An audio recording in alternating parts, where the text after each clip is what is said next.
Melech Haolam, Asher Kitshanu, Vemitzos Taf, Vetzivanu Lechadlik Nech Chanukah. Blessed are you, our Lord, sovereign of the universe, who has sanctified us by his commandments, and has commanded us to kindle the lights of Chanukah. Chanukah.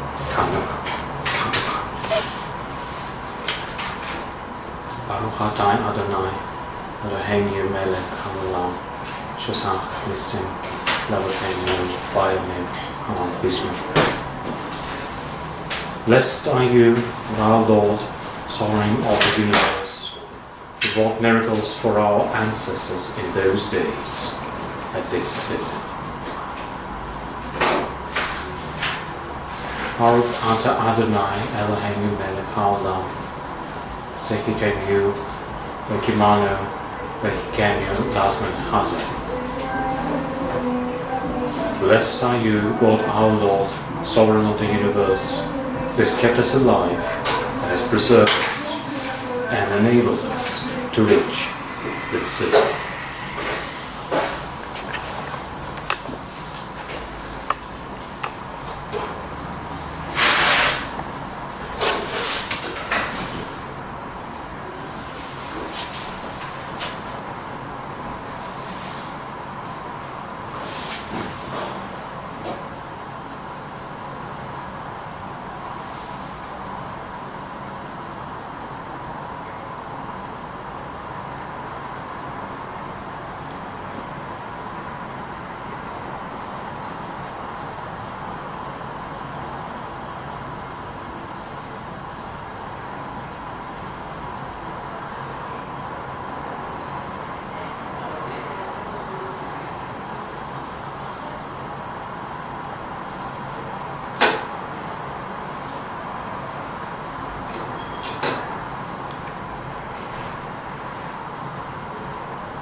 Oh, that's lovely. That's nice. So that it is light that grows every day. There's more and more light. Every day there's more and more light. Yes, which seems to be paradoxical when you think of it. It's paradoxical, but that's not human logic, that's the divine logic, you say. And so what happens here is, like, we have very little light in ourselves. We have very little light in ourselves, but thanks to God, thank God, really. So thanks to God, we can make it through. God can make it last for as long as needed. Because you think you are trapped, you think you have enemies all around you, like bad thoughts or sin or whatever it is, and you think, oh no, I don't have enough light to make it through. I don't have enough light. And suddenly you call on God, and God makes it last. It's only thanks to God we can do it. And that is what Hanukkah is celebrating. How you don't have much light in you, in yourself, but God can make it last, and that's all that matters. And it is sort of related to the story we're going to read today.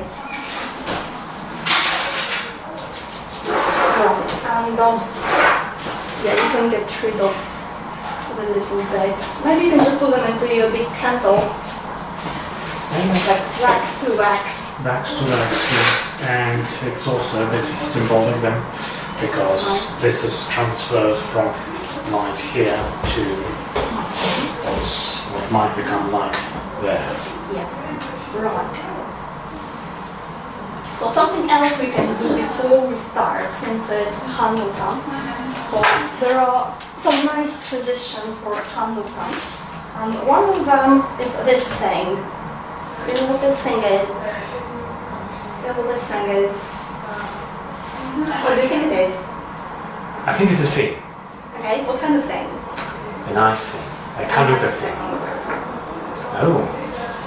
So it's a toy, but it's a very important toy. It's called dreidel, which is in Yiddish, not in Hebrew. Now we've polished the table.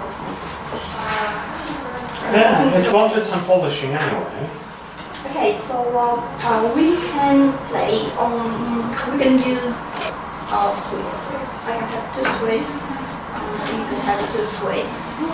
And we started, and depending on which letter you get is how much you get your reward. So we started. It says gum. And gum is everything, I think. Means like great. Yeah. Means I take all your sweets. I'll use that. Yeah. Shall I spin it? Yeah, we just spin it. We need a good spin. A spin is very magical.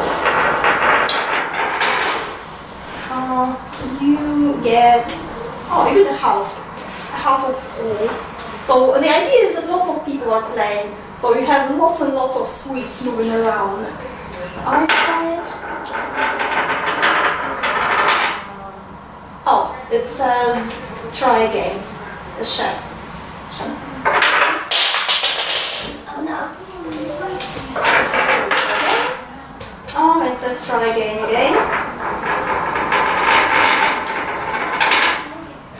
Oh, that's gum again. So I get all of it again. You try?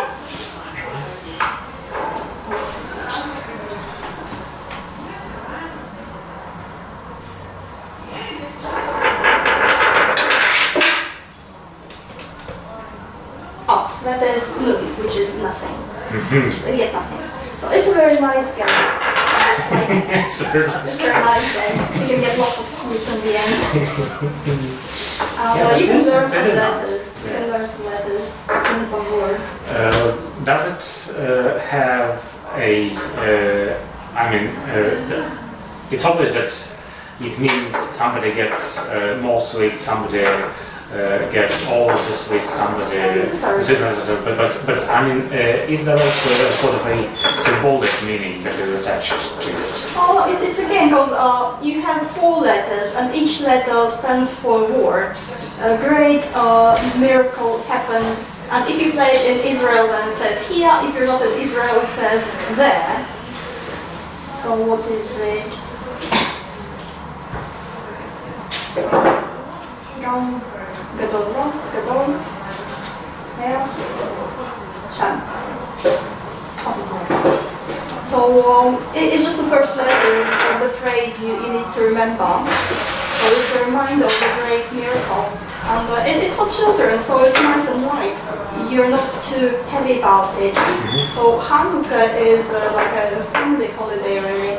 It's really nice and light. Naturally, it happens in winter, the darkest hour, when we do need more and more light each day. Yes.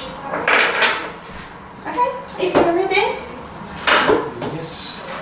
Do you want to sit there or there? It depends on where you want me to sit. What do you want me to do?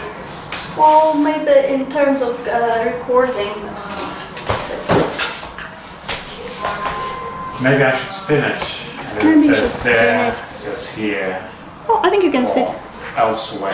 Yeah, maybe if you just sit there, maybe just squish it to the corner. To be okay. Yeah.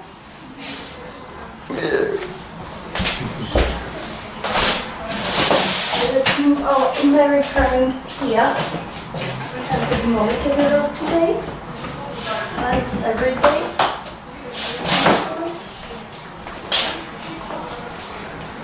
Well, that should do the trick. So, Mary, what do you think? Is it okay okay? Yeah. Well, and the idea of Hanukkah candles is they serve only for joy, only for happiness. You don't use them to light the room. You don't use them to, I don't know, cook something on them. You just light them using the first candle, and then you just enjoy it. You enjoy the light. You enjoy the light of Hanukkah. Okay, Mary, do you think we're ready to start? Yeah? Oh, okay. So today we have another story. I came from the Babylonian Talmud. And we did mention last time that there are two Talmuds, Babylonian and Jerusalem. And we said they were written at more or less the same time, but maybe that was a bit deceptive because the Babylonian Talmud is much bigger, much bigger. And the earliest bits are from, I think, something like the 3rd century, and the latest bits are closer to the 7th century. While the Jerusalem Talmud is shorter, and it was created in a shorter period of time. 4th, 5th century, something like that, I think. So, here we have Babylonian Talmud, the big one. And that's a story about Rabbi Eleazar. And Eleazar ben Pedat was a big character in Babylonian Talmud. So he was a typical sage or wise man or a holy man. He was Babylonian himself, but he lived most of his life in Jerusalem and Israel, or maybe not Jerusalem. In Israel, and he lived in like the 3rd century. He was like a suffering sage, like a typical sage who is suffering, who is poor, but who is happy because he is close to God. So that's one of the stories about him. So Rabbi Eleazar ben Pedat found himself in a very great want. So literally it's like he had nothing of value, or there was nothing that is good with him, so he had nothing. He was really very poor. Once after being bled, again literally after he did one thing, usually that is understood and translated as being bled. Once after being bled, he had nothing to eat. He took something like garlic and put it into his mouth. That's again another place which is a bit strange because nobody knows what it means, but we'll come back to him. So Rabbi Eleazar ben Pedat was very poor, and once after being bled, he had nothing to eat. He took something like garlic and put it into his mouth. Upon that, he became faint and fell asleep. The rabbis coming to see him noticed that he was crying and laughing, and that a ray of light was radiating from his forehead. When he awoke, they asked him, "Why did you cry and laugh?" He replied, "Because the Holy One, blessed be He, was sitting by my side, and I asked him, 'How long will I suffer in this world?' And he replied, 'Eleazar, my son, would you rather that I should turn back the world to its very beginning? Perhaps you might then be born at a happy hour?' I replied, 'All this, and only maybe.' I then asked him, 'Which is the greater life, meaning longer, greater is longer, the one I had already lived, or the one I'm still to live?' And he replied, the one that I have already lived. I once said to him, "It's all, I don't want it." He replied, "As a reward for refusing it, I will grant you the next world." I think it's 13 really. I'm not good with numbers. One translation says 12 and the two other translations say 13, so I think it's probably 13. 13 rivers of balsam oil as mighty as the Euphrates and the Tigris, which you will be able to enjoy. I asked, "And that is all?" He replied, "And what shall I then give to your friend?" I said, "Do I then ask the share of one who has nothing?" He thereupon snapped at my forehead and exclaimed, "Eleazar, my son, I have shot you with my arrows." So arrows is not really arrows, because it's something else. Arrows like toy arrows or little arrows. So it's something good. So what do you think about this story?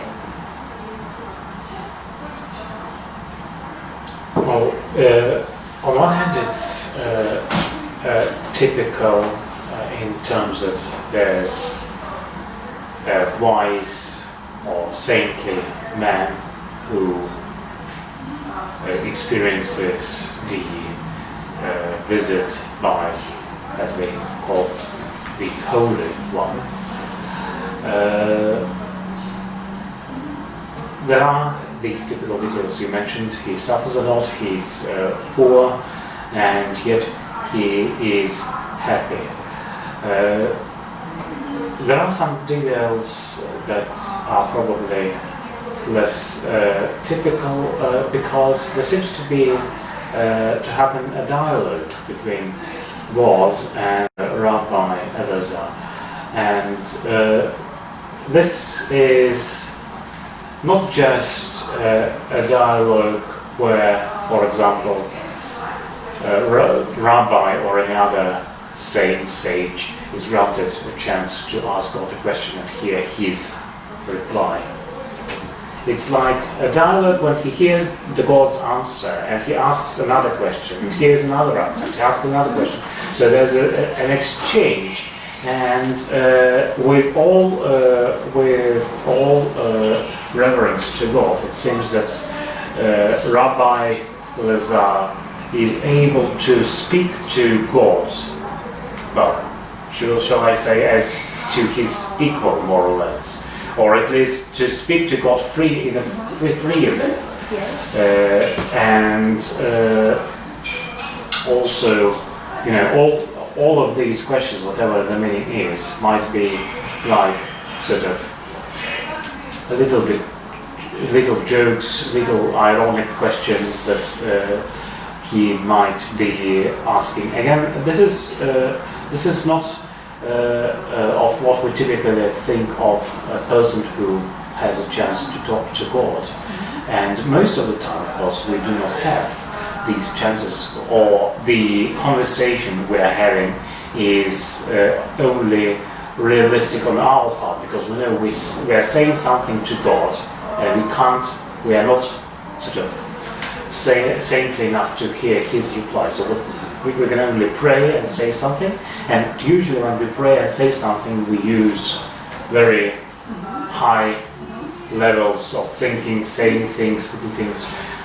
This is not the case here. So this is all very light, and I think even a language analysis, which might be done on that piece, although I can only do language analysis on the English language piece, would show that the language, the words that I used here are more common, they are lighter than the words, for example, used in last week's piece.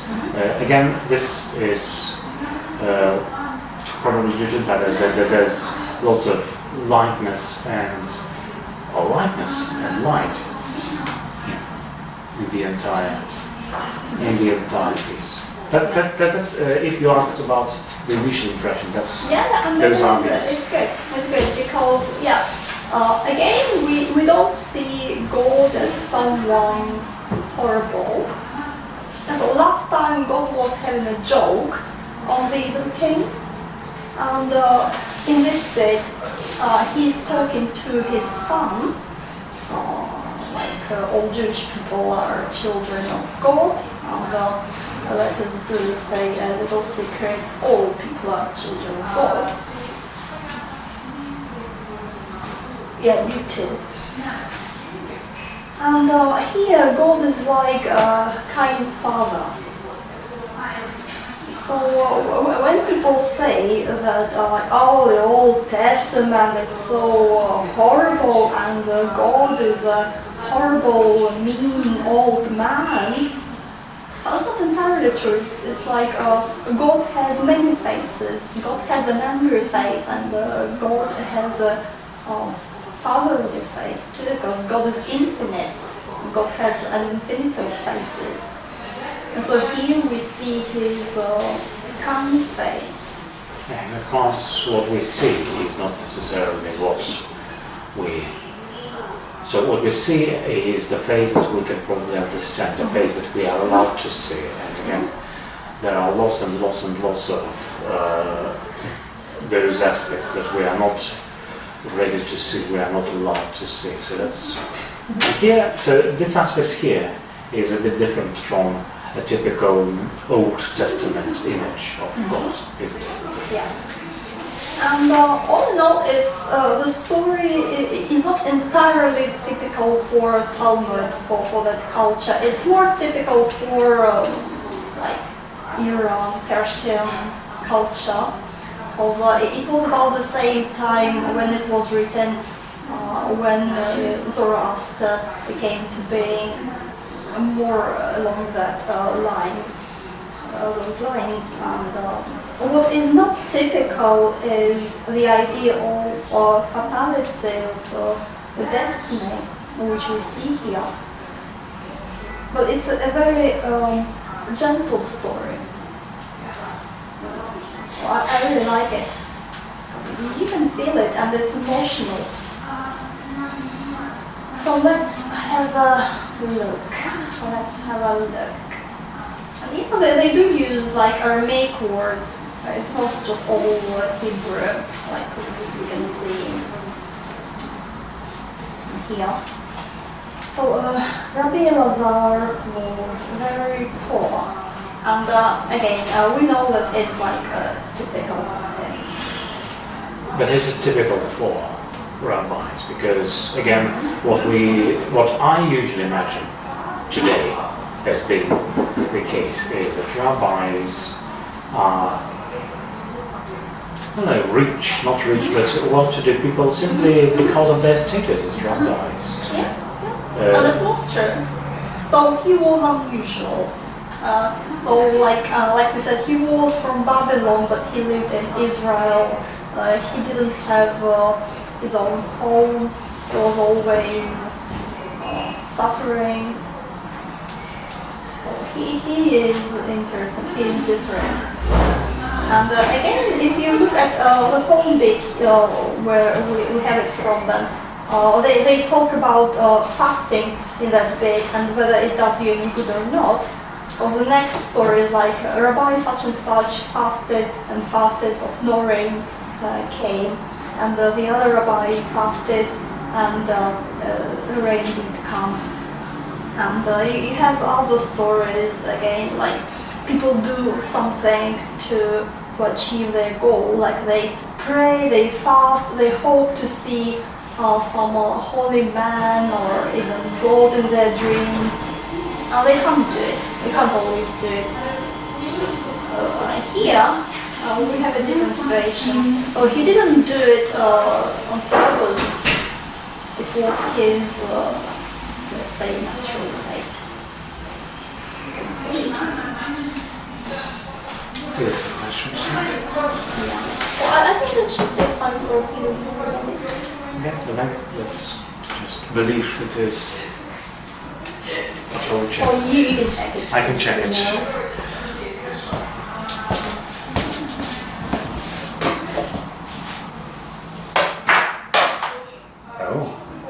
Oh, you did that. That was some unintended impact. Okay, just have a look. Well, it's good for 5 more minutes. No, 5.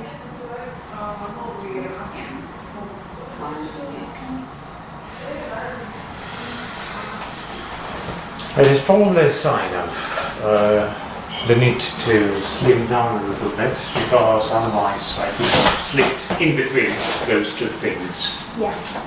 Yeah. Right, so he was really poor. Had nothing, milta tova, nothing good. So tova is a very general word for good, something happy, something of value. And milta, if I understand it correct, I might be wrong, but as I understand, milta is something like logos, something like word and deed. So he had nothing with him. He had no support. Once after being led, he did one thing. Again, usually it is translated as being led because it's logical. We don't really know what they're talking about here. Maybe it's something else, maybe something shamanic, maybe something special. He did something. He was poor, and still he could do it. Something which made him really weak. So why did he do it? He had nothing to eat. So again, it's not fasting for fasting, but it's fasting because he has nothing to eat because he is so poor. So maybe he uses it. Maybe he uses it, his state, to get closer to God. But is it also in, I know in typical stories of Christian saints who are poor, we often see saints who are initially rich and who distribute everything they have and then get poor, and they sort of follow the advice given by Jesus Christ. Can we also assume that he might have done this thing, that he had some little things maybe, and he wanted to help someone who had nothing, and he gave these little things some food or something? Oh, really? I don't know these details. I haven't looked at it in such details. So it's in the suffering stage. Yeah, so this is possible to read that part also into the but story. It's like he doesn't want to have any things. He could, because he was a rabbi. He could easily say, "Oh, I'm a rabbi. Come give me something." He could. He has lots of rabbis who know him, who are ready to help him, but it doesn't happen. But we'll get to the rabbis later, because I also might have asked a question about the He took something like garlic, bara the tuma. Again, nobody really knows what it means, because bara is like sun, or bara can be like outer shell, something from outside. So you can see translations like a bit of garlic, or something like garlic, or even skin of garlic. Or another assumption is that it's not about garlic at all, that it's about some other plant. There was a plant, something like barathema or something like that. Barathema could be again a mistake. So it's hard to say, but he ate something special. He put it into his mouth. So what we see here is more or less typical, let's say, shamanic practice. So what does he do here? Well, I don't know if it's typical shamanic practice. I know that it's a bit. I say, let's pause it. Let's pause it.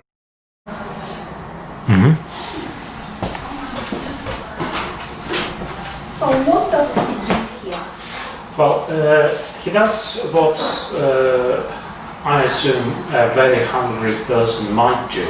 He has something he sees something, probably the first edible thing, and he puts it into his mouth because he's so hungry he doesn't really care. And again, there are stories, there is a well-known children's story that begins with a father and the father who was very poor and who had nothing to eat but a little piece of onion. Again, onion or garlic are not the things you usually eat, however hungry you might be. Yeah, on empty stomach. So this is not advisable. And of course, I don't know whether he was expecting other rabbis, probably not, but again, in this world's tradition, garlic and onion are not recommended if you want to see lots and lots of people and have closer contact with them, because somehow it's... I don't think they would be bothered about that. But they might not be bothered about that, but again, the thing which makes garlic even worse choice as compared to onion is that it's much smaller usually.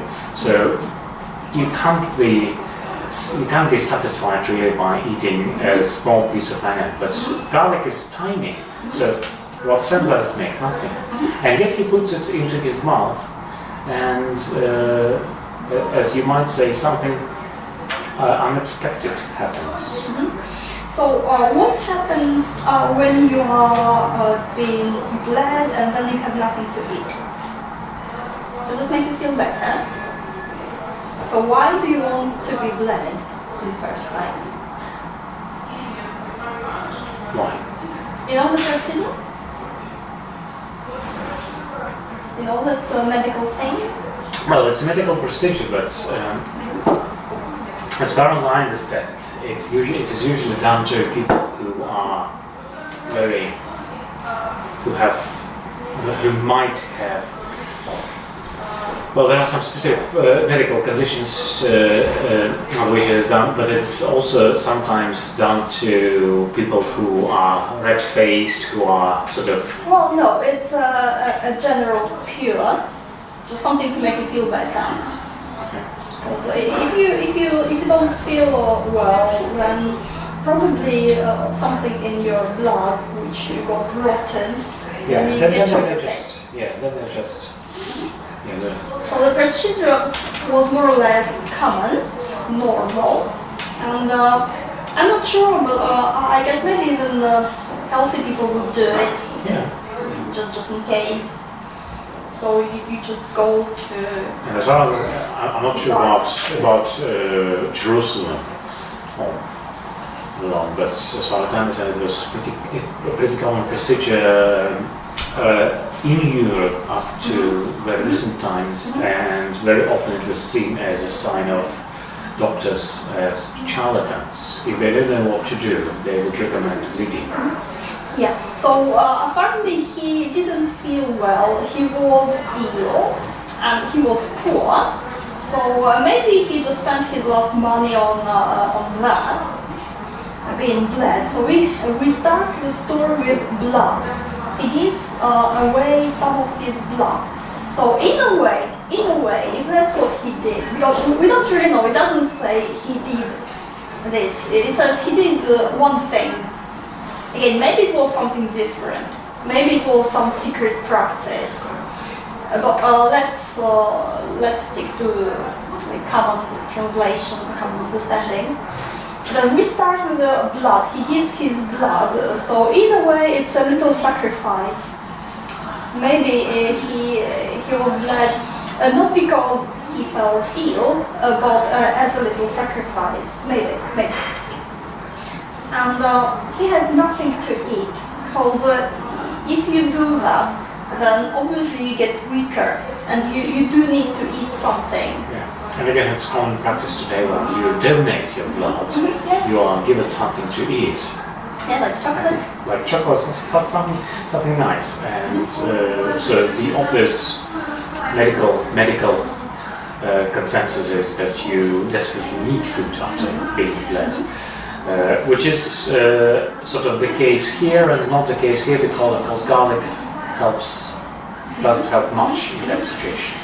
Yeah, so again, if we believe it is garlic. It might not be garlic. It might be something completely different which we don't know. So we'll just keep with garlic, because we know about garlic. So garlic makes you feel strange, isn't it? It's not something you eat just to eat. Well, most of the time, I don't know, because I understand that people who know something about how to eat food or how to cook food don't usually use garlic per se. They but use here we just have a bit of garlic. Yes, it's not something. It's not something. So it's pretty unusual, and it does make you feel a bit. Yeah, just imagine you have a very empty stomach. You feel very weak, and then you eat some garlic. Does it make you feel happy and healthy? No, it doesn't. So why does he do it? One thing I would say is that sometimes you look at people and they do things that they are in difficult situations, and they do things that make their situations even more difficult, or that are somewhat of a paradox in that situation. And you sort of think that they sort of can't avoid doing that thing. They don't probably do it on purpose, but they are that sort of people who would do it. So he was probably the sort of person who would do it. Okay. So, or maybe he did it on purpose in the sense that when you weaken yourself, it's called you weaken your planet. If you weaken yourself, then the angel of death can come very close to you. He may not take you, but he will be very close to you.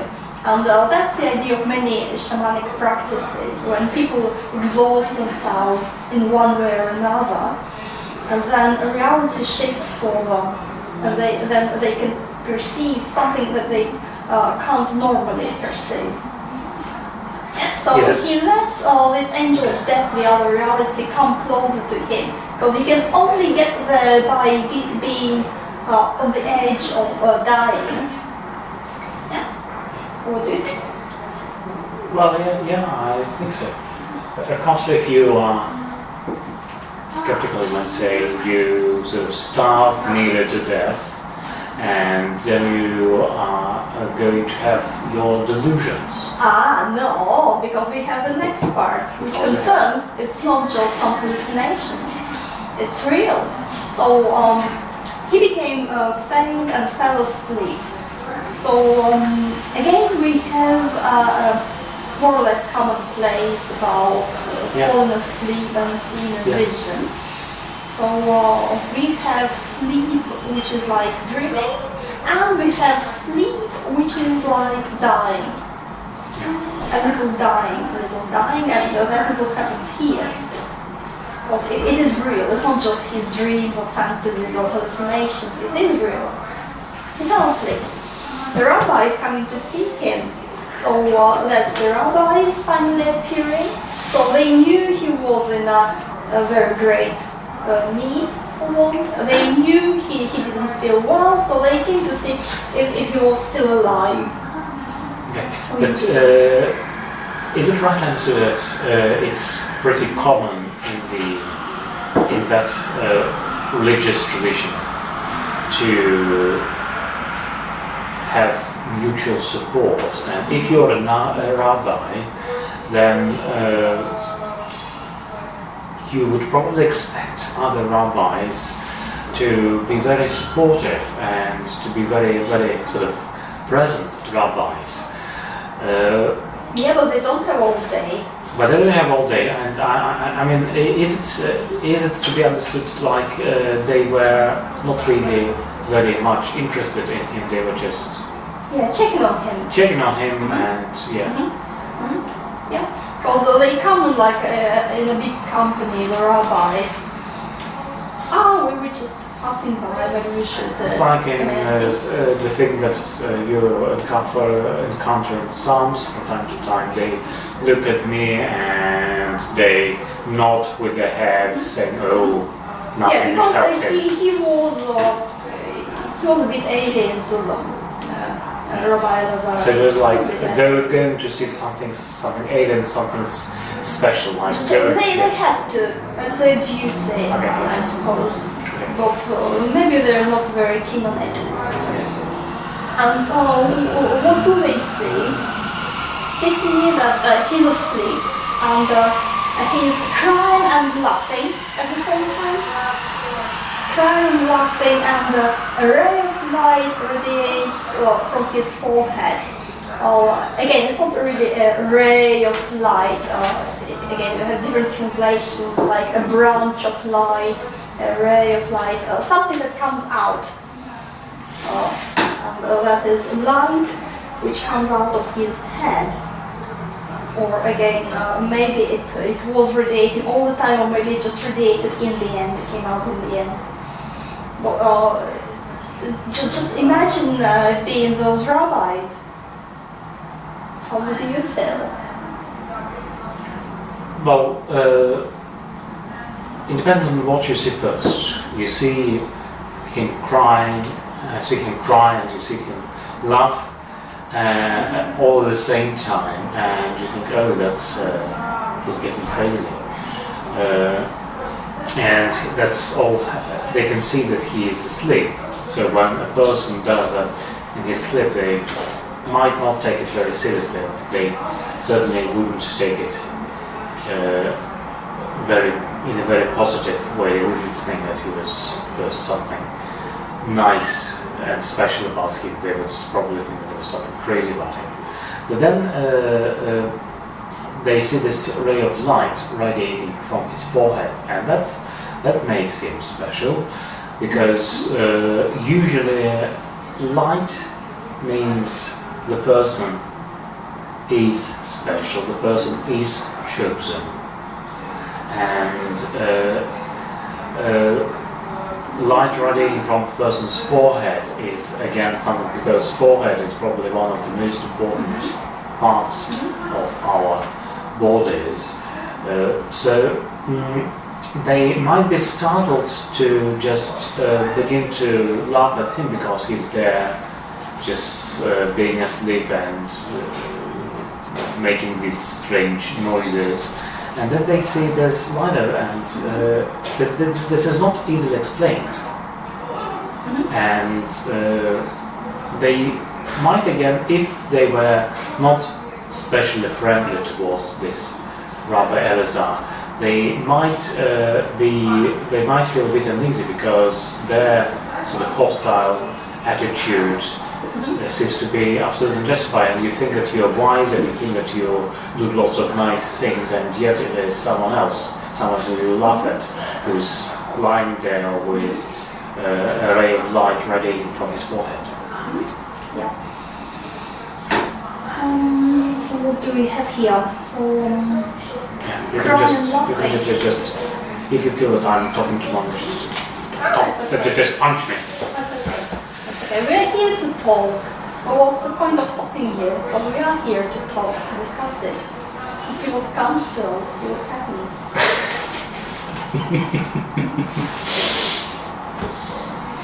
And so it's something that they probably never expected to see.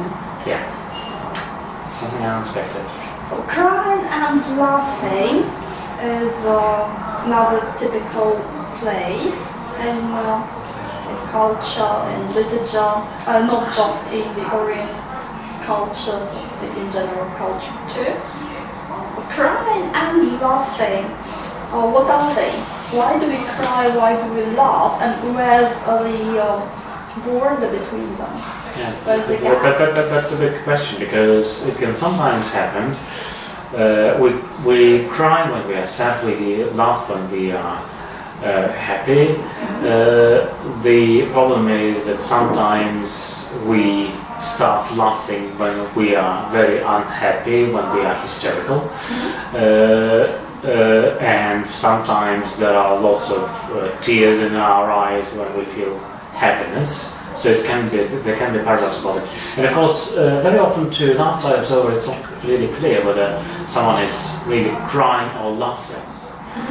So there's no clear-cut boundary between the two, and there's most of the time, of course, it's true when a person is laughing, he is happy.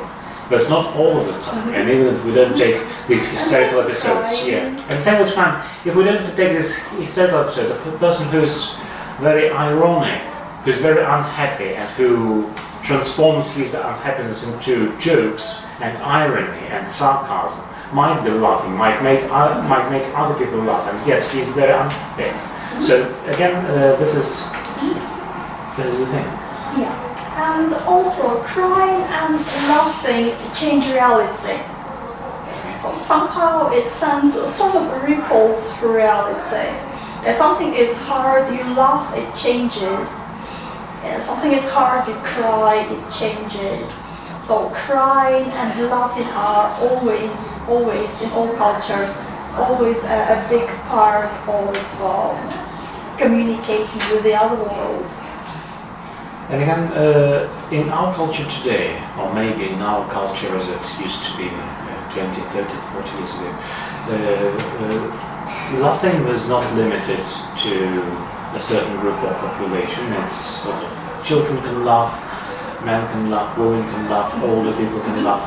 While crying was seen as a taboo as far as men were concerned. I don't know whether this is still the case due to this transfer to gender equality, but you know, if you're a strong person, you don't cry.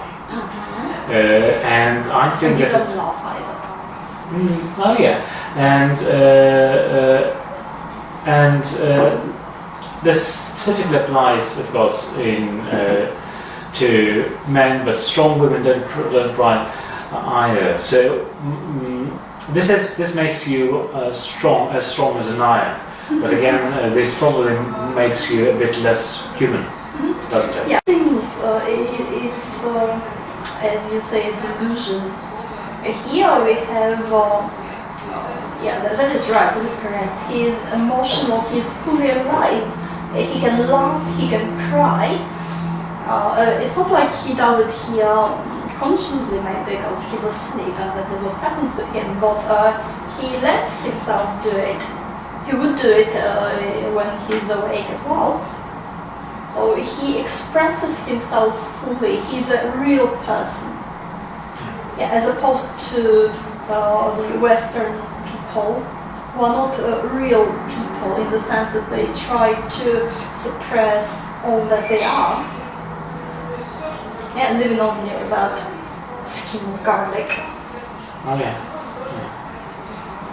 So yes, he is fully alive, he is fully real here. Maybe that is why he can do what he does. And of course, all this laughing and crying is happening in the presence of the rabbis. And again, I don't know much about them, but I would suppose that there are certain things you are supposed to do in the presence of a rabbi, and there are certain things you should avoid in the presence of a rabbi, and you should probably revere a rabbi. A big company, they're all rabbis, and they can be quite open and easy and not thinking much about those things. Yeah. So good manners are not as important as they are if you are someone else who comes to a rabbi for a piece of advice or something. No, again, that's about the culture. You're always very much open to laughter, to irony, to self-irony. And you're never too serious about yourself. You read the Talmud, there are lots and lots of stories where the rabbis look really foolish. And that's okay when one rabbi talks to another rabbi and having a joke on him, for instance, or when a rabbi does something silly. So they're never too serious about themselves. But crying and laughing, expressing himself fully, and they just come to see him. And then we see a ray of light coming from his forehead, which the confirmation, that is the confirmation that it's not a dream, it's real. because the rabbis can see it too. And we learn it's only the end where we learn why. Yeah, why he was crying, why he was laughing, and why there was a ray of light. So here we are with the rabbis. We come from outside and we see this thing. We don't understand it. We just witness it. Then they wait for him to wake up. They can't interrupt it. They know it's important, it's serious. If you try to interrupt it, the chances are everybody gets hurt. It's like a medical operation, something. When he awoke, so the waiter, they ask him, so why did you cry and laugh? They don't ask him about the ray of light. Oh wow.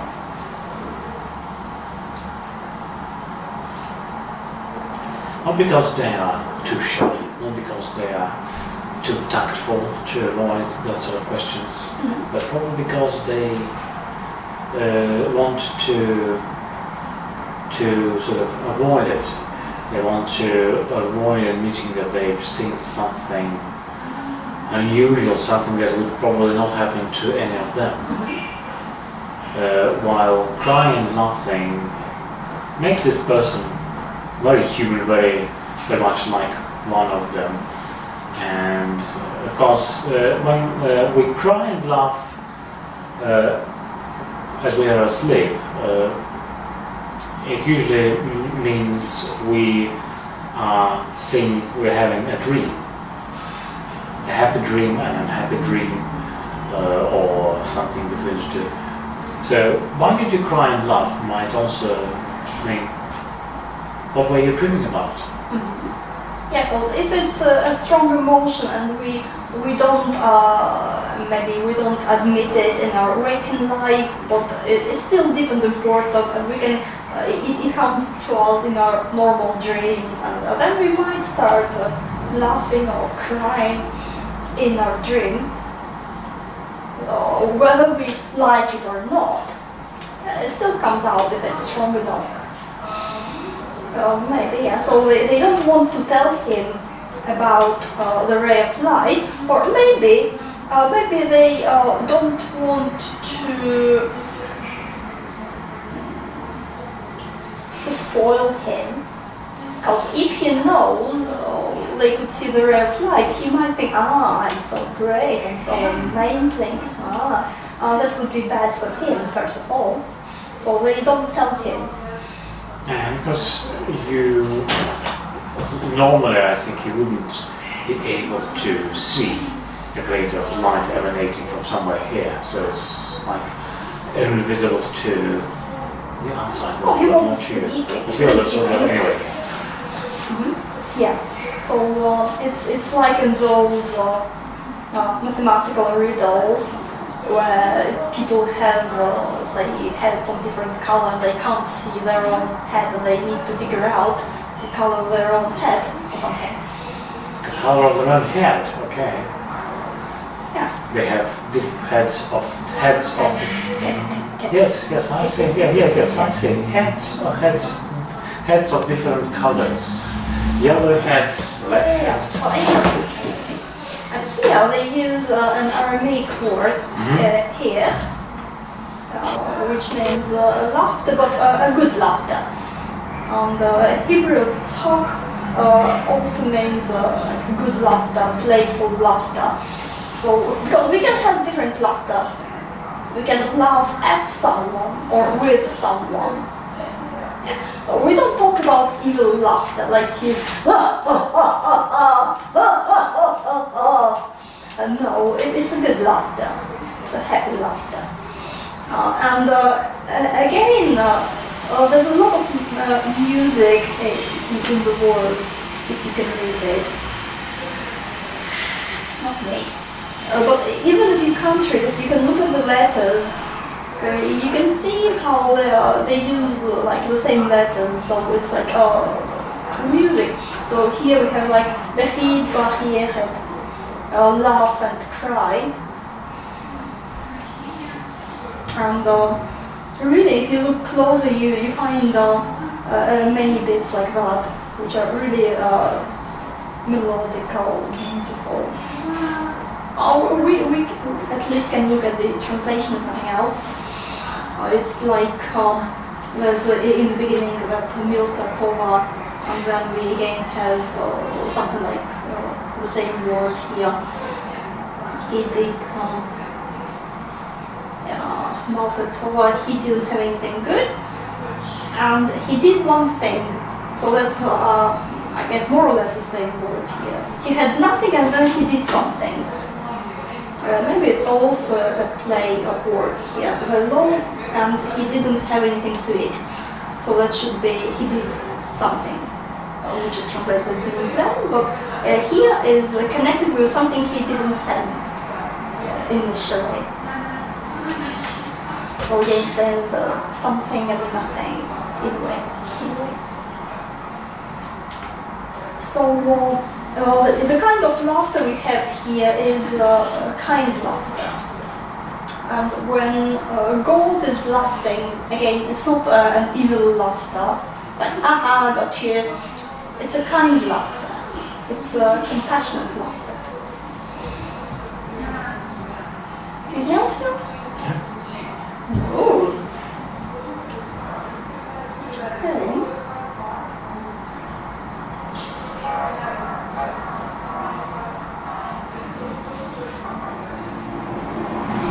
So crying and laughing here comes from some other side of reality, because he is laughing and crying because he experiences something on the other side, but here it still manifests itself as laughing, as crying, and as this ray of light coming in.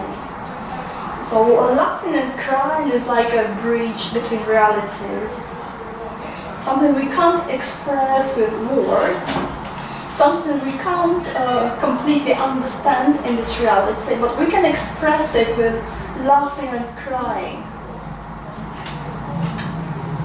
So they ask him, why did you cry and laugh? And why do you need to restart the camera? Why do I need more tea? Shall we switch it on? Switch it off?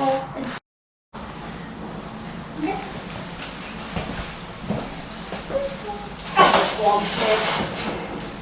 So, one universe, who cares? That's not fun. Hey, you can have it.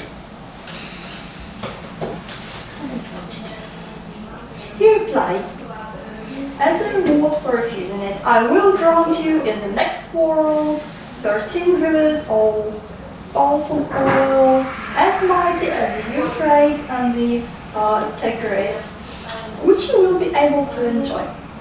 I asked, and that is all? And that is all? That is all? So what do you say about that bit?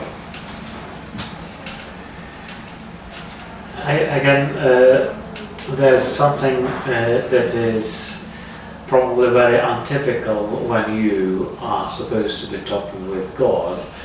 But as you say, the Jewish tradition means they can have laugh at themselves, and all that dialogue is very light-hearted and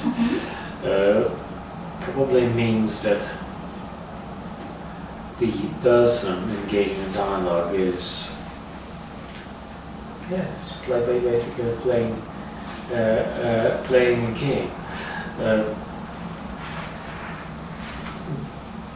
This is I'm not sure, but it is much more difficult to imagine this same dialogue happening between a Christian saint and his gods, because I don't know, but it's highly unlikely that this sequence of questions and answers would follow. And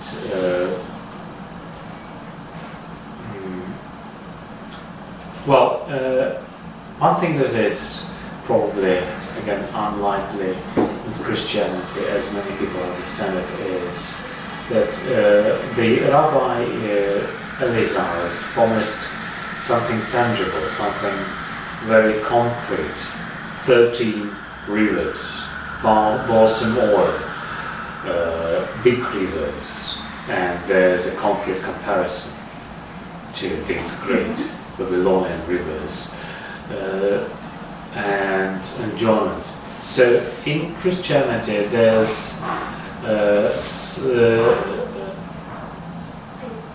paradise is a place of eternal joy, but it is not. You can think about like rivers of milk and honey. But again, if you come to a wise person who is writing books about Christianity, he would probably tell you that you shouldn't take it all literally. It's not about milk, it's not about honey, it's not about balsam oil, but again, in this short piece, it looks as if these words should be taken literally. Yes, they are. Because in that tradition, there isn't much said about the next world. Because it's like, well, you'll know when you're there. We can't really tell you now, because it doesn't really matter. It only matters when you're there, and then you know. Then it makes sense to you. It won't make sense to you now. So there's no point of talking to you about it now. All you need to know is you need to behave. Then it will be all good. If you don't behave, well, there's nothing good for you waiting for you there. But the general idea, the general understanding at the time was that the next world is like this world, only better. It's also physical, but renewed. So if we see this reality as distorted, then the next world will not be distorted. But as for everything else, it will be more or less the same. Just because nobody talks about it much, so there's nothing much to imagine. So they imagine it as the physical world, only better. And the answer here is like, again, typical. We'll fix it in the next world. We'll fix it next time. And it might be something like a parody, because you do have texts, not necessarily Jewish, but maybe in Babylon, Persia, places like that, where you have sages who speak to God, and God promises them more or less the same things, like 13 rivers of oil. And the sage is happy. Wow, that settles it. If I can have something great next time, then it's worth the trouble. Here again, maybe it's a parody, maybe it's an answer, maybe it's the development. Because what he says here is, you don't serve God for reward. Eleazar is not looking for any reward. So he can joke about it, because if you want it, you're afraid to lose it, you're not making jokes on it. You're serious about it, because you think, if I make a joke on it, maybe it will just go away from me, I'll never get it. But Eleazar doesn't care at all, because he knows it's not important. So he can say, and that is all. Just 13 rivers of oil, as mighty as the Euphrates and the Tigris. And that is all. Yeah.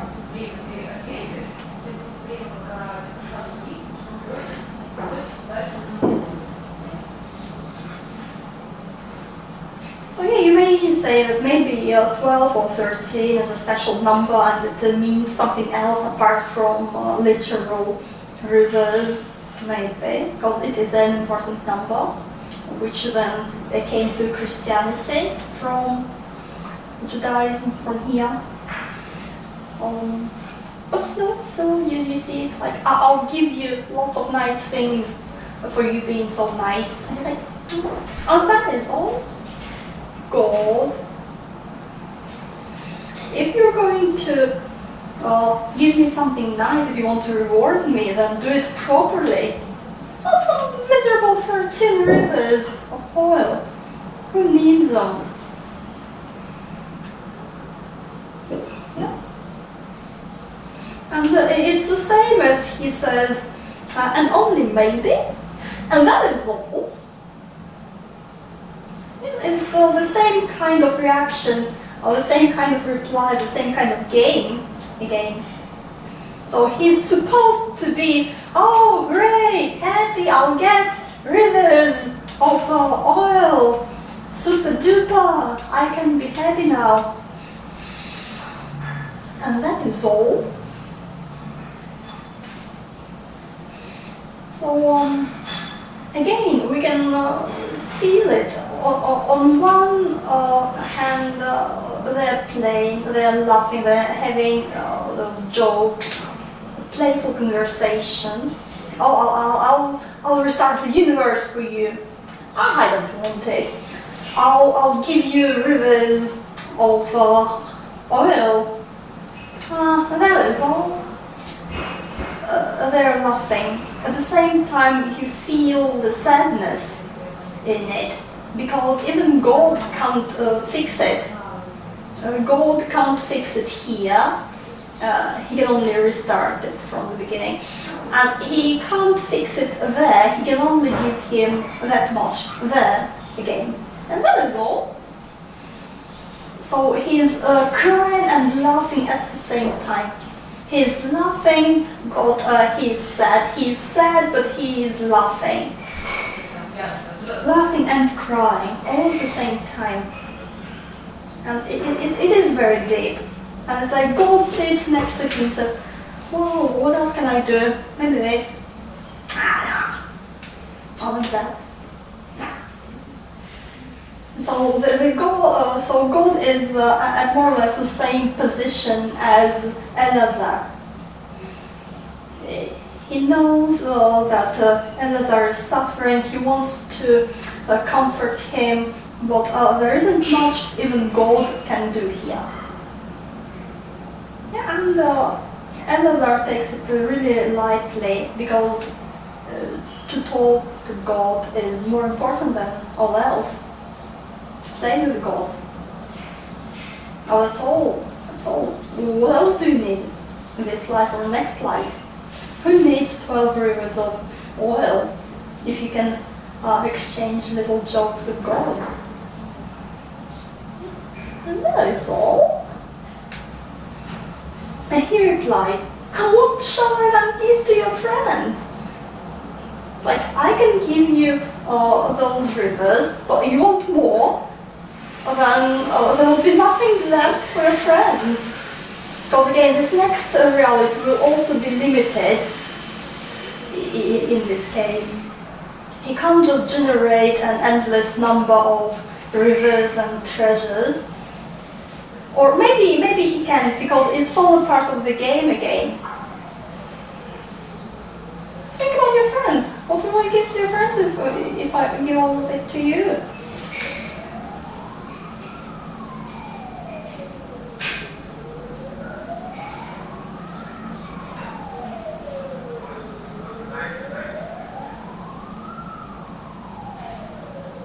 What do you think? Yeah. And then of course the next question Eleazar is asking, is it about himself? Is it about his friends?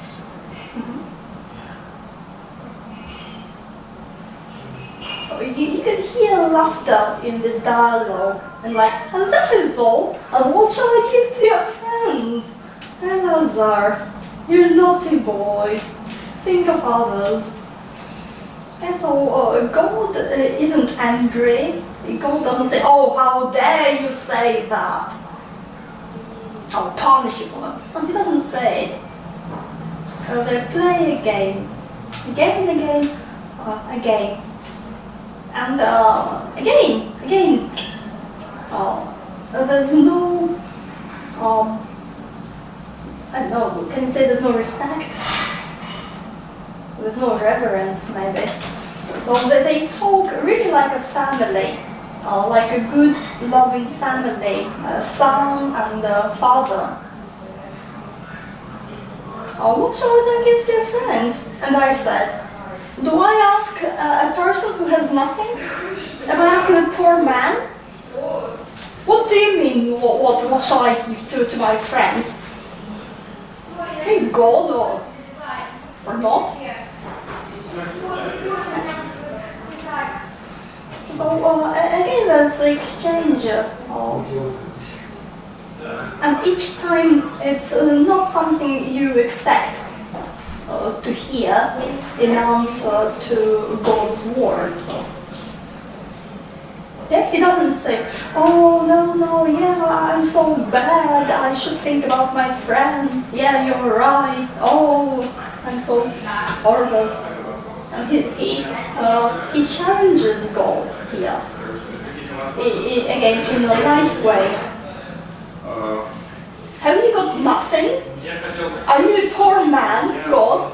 Are you a poor man? And that's where we finish the conversation.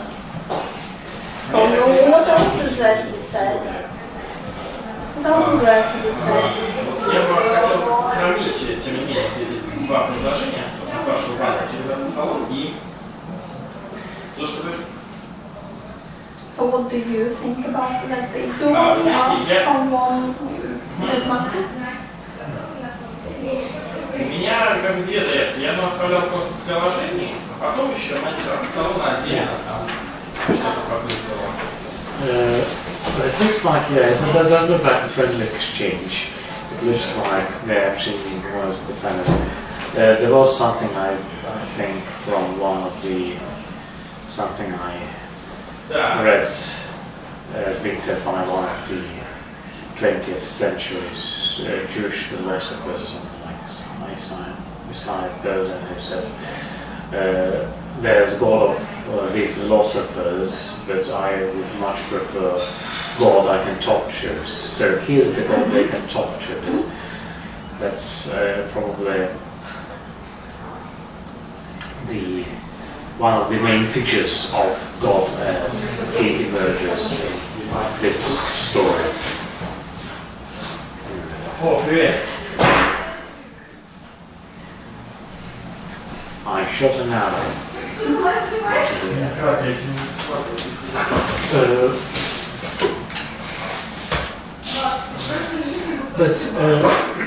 Again, after this all being said and done, has Eleazar emerged as a more enlightened person? Oh, there's nothing saying about him being enlightened.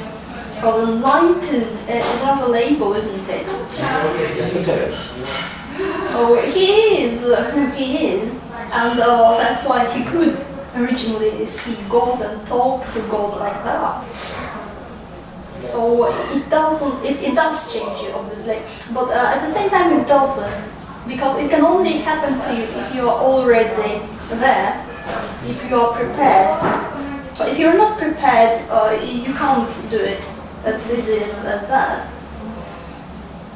And like the other rabbi who wanted to see God, and he fasted and fasted, and everybody told him, "Are you an idiot? You know it's a very bad idea." He said, "No, I'm so amazing, I want to see God and I will."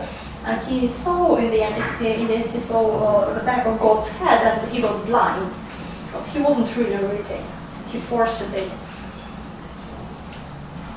But here it happens naturally.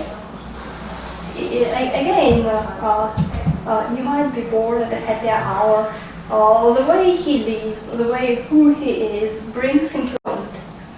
point where he has nothing to eat, where he's really weak, and he eats something, we don't know what, but he eats something which triggers the vision. Yeah, so it's not like he came back. We don't know what happened after he came back. We know what he did before and what the rabbis saw in the process, and his story explained it. That's what we know. So he thereupon snapped at my forehead. It's like with a finger. It's like a finger of gold. And said, "Eleazar, my son, with my arrow, with my arrow." So again, it's something really friendly and gentle, and not something you expect from God. Playing a game, like snapping on the forehead, or saying that I have shot you with my arrow. It sounds a bit horrible in English, but as I understand, in the context originally, it's not. It doesn't sound terrifying or threatening. It sounds like something a father would tell to his son when playing. Ping! I got you, ping! So God has a finger, and it can be the finger of fate, which points at some horrible people or points at some great people. Or it can be just a playful finger. So if God snaps at your forehead, you might die, or you might not die if it's a game. And arrows. I guess it must be another Aramaic word, because in Hebrew arrow is hatz, and there's no such, I don't see this word here. Eleazar. No. So again, it's not big arrows. We have arrows like lightnings, which can punish people again, and we have toy arrows for playing games. And again, he says, "Eleazar, my son," very, very friendly, very kind. And that is when the ray of light came from his forehead. That ray of light was God snapping at his forehead and sending him back. So this God's snapping at his forehead, like, pew, sends him back. And that's the bridge. So the bridge there was the bridge of death, when he was nearly dying, being exhausted like that, being weak. And he's sent back from this fire world, flaming world, where God exists, just like, pew, a finger. What do you think about that last bit?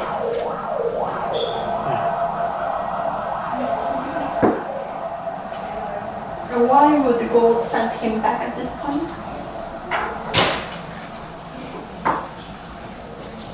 Is it like, okay, we can play a game, but don't forget this house? No, I don't really think so. I think it's been understood by Eleazar. Yes, he has some years to live. Yes, he has probably some more years to self-analyze. Yeah. But he might get his reward out in that world in terms of those 13 rivers. But he has probably been given the biggest reward one might have, that of speaking with God. Yeah. And not just listening to what God has to say, not being threatened by God, not just standing on his knees before God, but just being there with God, maybe sitting at his bedside and having this conversation with Eleazar. But probably if it does teach a lesson, it probably teaches a lesson that you can talk to God if you're ready to, that you are understood. What you strive, long for is probably understood very well by God. But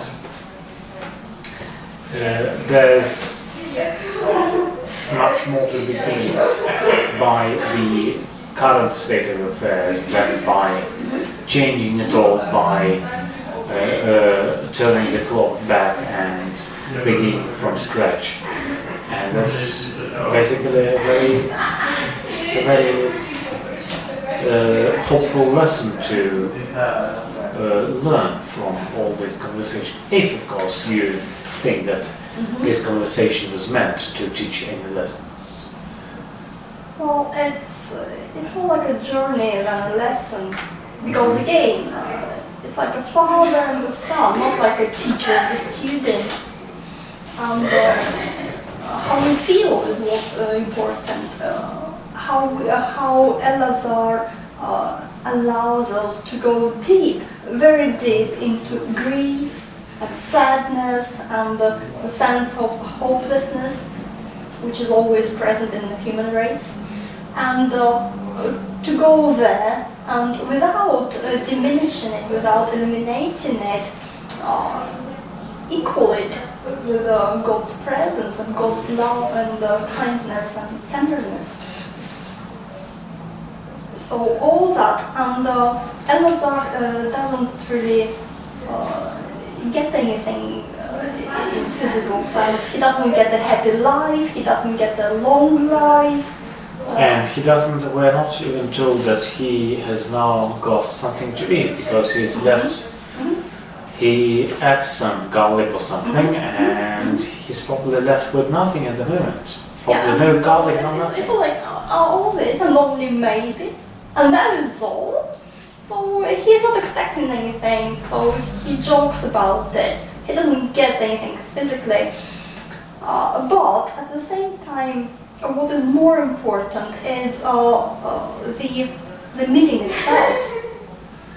It's like you don't see your loving father for a long time, you think you're all forgotten, and then he comes to you and he comforts you, and it means a lot to you. Even if then he goes away again and you don't see him again.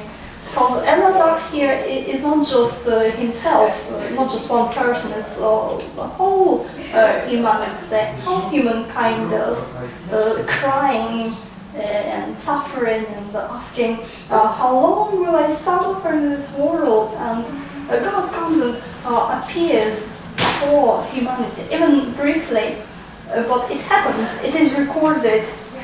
And again, when we look at it from God's point of view, if it happens once, it happens forever. Yeah, what happens once happens forever, because God is out of time.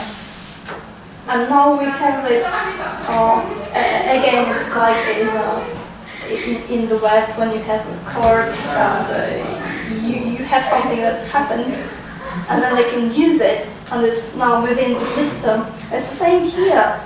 We have God coming and comforting, appearing as a loving Father. And now we have it in our system, in our thoughts, in who we are. And even though we are back to this world as we see it, suffering, it's still different, because it's only the surface, it's only, as here, a bara, something outside, something in the shell. And we know that inside there, or behind it, there's something real, something big. It's love, it's not anger, it's not punishment, it's compassion and it's love. Like this. Anything? I think that's a very nice conclusion for this If course. it's still working. Yeah, but it's still concluding. Right. That's all. It might not, but it won't. Yes, it's still working. It has 3 more minutes to go. Then let's use this 3 more minutes. Because I'd like just to finish with a quotation which I really like, which again one of those quotations which make a song, and it's quite late. I think it's like 18th century or something.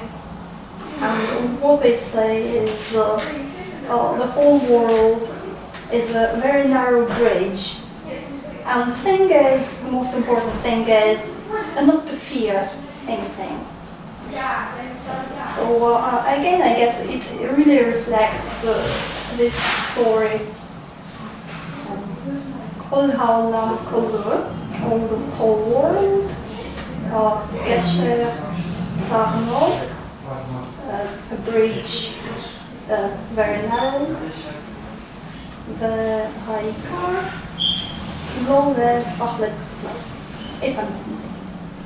Lo Lefachlet, yeah, and the thing is, the important thing is not to fear. So again, we have the first part which says, yeah, the world is a narrow bridge. Yes, it is frightening. Yes, it's full of something we don't really enjoy, maybe. But the thing is not to fear. And why? Because God is with you. God will guide you. Even if it's a very narrow bridge, it doesn't matter. Because for God there's no time, there's no space, and the narrow bridge is very wide if God is guiding you. So we can finish with that.